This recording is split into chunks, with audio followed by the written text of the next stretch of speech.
Perú, tristemente, en este momento es el país con el mayor índice de muertos por millón productos del coronavirus, incluso más allá que Bélgica. No estoy hablando del histórico, sino del momento. Aquí y ahora, Perú tristemente tiene la cifra más elevada del planeta. La situación es muy mala, dramáticamente mala. Y entonces, en ese contexto, siendo peruano yo, finalmente me escriben muchas personas, incluso me llaman y me dicen, Jota, pero ¿por qué salieron tan mal las cosas en el Perú, teniendo en cuenta que fue el país en el que primero se organizaron o se dieron los cercos sanitarios, se dictó una cuarentena que hasta ahora sigue, militares en las calles, policía. ¿Por qué las cosas salieron tan mal? Bueno, yo te lo voy a explicar en este video. Mi nombre es Juan José El Castillo J. Bienvenidos a Prensa Alternativa. Suscríbete al canal si es que te gustan los videos. Activa la campanita para que te lleguen las notificaciones y nada, disfruta de ser parte de esta hermandad, de esta comunidad. A ver, voy a explicarlo de esta manera. Creo que se resume a décadas de corrupción y neoliberalismo que abandonaron absolutamente de manera criminal el sistema de salud. El poco que había se desmontó para entregárselo al sistema privado, ¿no? A las clínicas privadas. A ver, y me voy a ir, vamos, tenemos que ir viendo las cosas hacia atrás. La década de los 80 en el Perú fuimos gobernados por dos gobiernos populistas que hacían ejercicio del poder después de más de 10 años, casi 10 años en realidad, de un gobierno militar del general Juan Velasco Alvarado, que para los efectos no era un demócrata, pero que sí fue alguien muy interesado en generarle estructura al Perú, en dotarlo de, por ejemplo, una reforma agraria que entre bien y mal, entre lo que pudo haber generado, logró que hubiera mayor no sé si igualdad, que no hubiera esa brecha entre los que lo tenían todo y eran muy pocos y entre los muchos que no tenían nada. ¿Sí? Eh, Velasco no terminó su periodo, o el tiempo en el que estuvo, porque también entre los militares le dieron un golpe, asumió Morales Bermúdez, y de ahí tuvimos en los 80, les digo, dos gobiernos populistas y absolutamente corruptos. Eh, el de Fernando Belaúnde Terry y el de Alan García Pérez, primer gobierno. ¿Sí?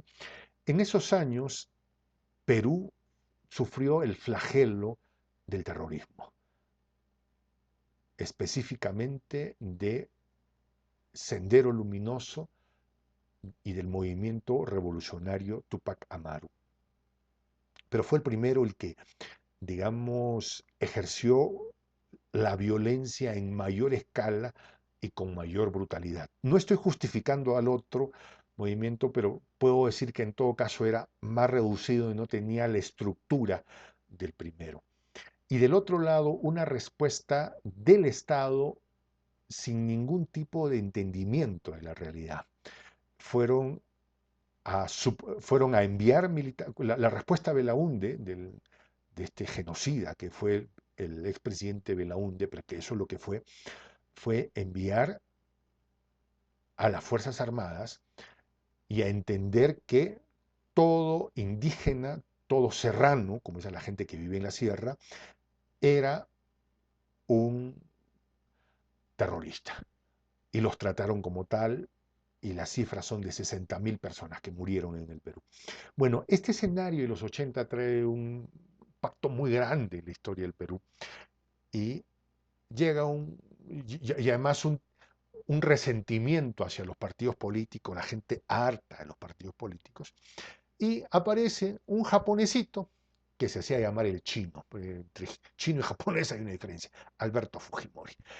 En el 90, con los votos del APRA, liderados por Alan García, se le elige a este como presidente, y este sujeto en los años 90 convoca una constitución, a una asamblea constituyente en el año 92, 93, y en esta constitución se escribe fundamentos para la patria, y la gente la votó y dijo que sí, con fraude además, pero la gente no sabía que estaba entregando el país en el Perú, que estábamos entregando el país, que estábamos autorizando para que nuestros recursos naturales fueran entregados a las compañías mineras sin pagar impuestos durante décadas, durante décadas. Y hasta ahora, hasta hace muy poco han habido empresas que tenían contratos ley por los que no se pagaban impuestos en el Perú. Las empresas mineras se entregaron a empresas públicas que generaban ganancias para el Estado, se las entregaron a precio de huevo roto y nunca pagaron, ¿sí? Pero sobre todo se le puso el ojo en dos aspectos de los que voy a hablar, en la educación y en la salud. Se vendió la idea de que la salud no tenía por qué ser un servicio, tenía que ser, eh, no tenía que ser un servicio que debía entregar el Estado, sino que tenía que ser un negocio de los bancos, porque a través de los seguros se promocionan clínicas privadas y comenzaron a desmantelar todo lo que había que era bastante malo en realidad. El servicio público se comenzó a desmantelar, a no hacer hospitales, con la finalidad que finalmente la gente cuando iba a un hospital encontraba que el servicio era tan, pero tan malo, que finalmente decía, no, yo no voy a un hospital público, prefiero ir a una clínica privada donde me van a atender. O sea, hubo una campaña para desacreditar permanentemente el servicio público de salud, con la finalidad de que el ciudadano mismo dijera, ese es un mal servicio, prefiero el servicio privado. Propiedad de los bancos que a través de los seguros son dueños de las clínicas y de los seguros de salud. ¿Sí? Bueno, en ese momento nos agarró el COVID-19, pues. Y cuando apareció el COVID-19, ninguna clínica en el Perú, ningún seguro en el Perú, dijo, mi seguro cubre el COVID-19. Dijeron, ahí sí se volvieron socialistas todos, ¿ah? Todos se volvieron comunistas. Dijeron, no, no, no, el papá Estado que asuma toda la responsabilidad, nosotros no tenemos nada que hacer. Y lo que hemos encontrado, nos hemos encontrado con qué escenario, con que habían hospitales que se habían terminado de construir por fuera, pero tú entrabas y por dentro no había nada, ni siquiera habían puesto los pisos, no existía nada, era un armazón y que por fuera parecía que estaban terminados los hospitales. Y los pocos hospitales que existían, todos estaban con carencia de equipos, con falta de personal, sin medicamentos, sin nada. Por supuesto, como el sector público, que era el sector privado, que era propiedad de los bancos, no quiso asumir el coronavirus, todos tuvimos que volver la mirada al Estado y el Estado no tenía ninguna capacidad de respuesta. De hecho, cuando comienza el COVID-19 en el planeta, en el Perú habían menos de 200 respiradores artificiales en propiedad del Estado. Menos de 200 respiradores. Por supuesto, lo que tenía que pasar era lo que ha pasado y más. De hecho, las verdaderas cifras en el Perú lamentablemente hablan de que si tenemos un caso detectado, probablemente hayan otros 12 que no han sido diagnosticados. ¿Ya? Con lo que tenemos cifras de terror en el Perú. Y los fallecidos, miren, ahorita fácil en el Perú, fácil en el Perú, podríamos estar en varios millones. Si fueran 500.000 los infectados, al multiplicar eso por 10 o 12, fácil que en el Perú ya hay 6 millones de infectados. Y los fallecidos, habría que multiplicarlos por 4. La situación es triste, dramática. Yo vivo en una ciudad en la que lamentablemente el golpe ha sido mucho más fuerte.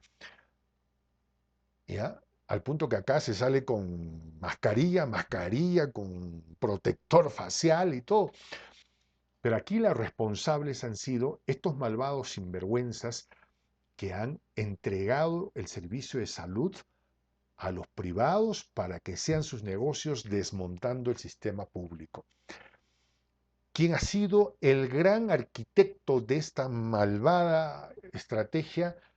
El expresidente Pedro Pablo Kuczynski Godard, ¿ya? Que es el jefe de esta gavilla de fascinerosos que desde el año 2000 ha liderado un equipo de economistas, todos ellos dispuestos a llenarse los bolsillos, haciendo negocios ellos y sus familiares con el Estado. Y Pedro Pablo Kuczynski ha tenido permanencia y ha tenido el control de todos los ministerios de economía en todos los gobiernos desde entonces. Pedro Pablo Kuczynski es el mismo que tan animoso fue el que impulsó, por ejemplo, para recordar, el Grupo de Lima para bloquear la economía de Venezuela. ¿Ya? Ese sujeto, por supuesto con el aplauso de sus compinches como Alan García, el señor Alejandro Toledo, Ollanta Humala, el mismo Martín Vizcarra, Mercedes Arauz, todos estos sinvergüenzas han estado metidos en este negocio. Y ahora que termine el COVID-19, los peruanos tenemos que mirarnos la cara y decirnos qué nos pasó. ¿Por qué permitimos que sucediera esto? Esos muertos que lloran sus familiares tienen que ser asumidos en responsabilidad por nuestra clase política que hasta ahora nos ha gobernado. Es por eso que un peruano como yo mira con tanta expectativa el proceso mexicano de la cuarta transformación y el liderazgo que lleva el presidente Andrés Manuel López Obrador, ¿sí? Y miramos con mucha esperanza lo que está pasando en la Argentina, miramos con expectativa lo que vive en estas horas Bolivia y el Ecuador, miramos con tristeza al Brasil de Bolsonaro, que le está robando día a día la esperanza a los brasileños y a los latinoamericanos. Mi nombre es Juan José Castillo J. Gracias por estar en Prensa Alternativa. Suscríbete, activa la campanita y disfruta de ser parte de nuestra comunidad.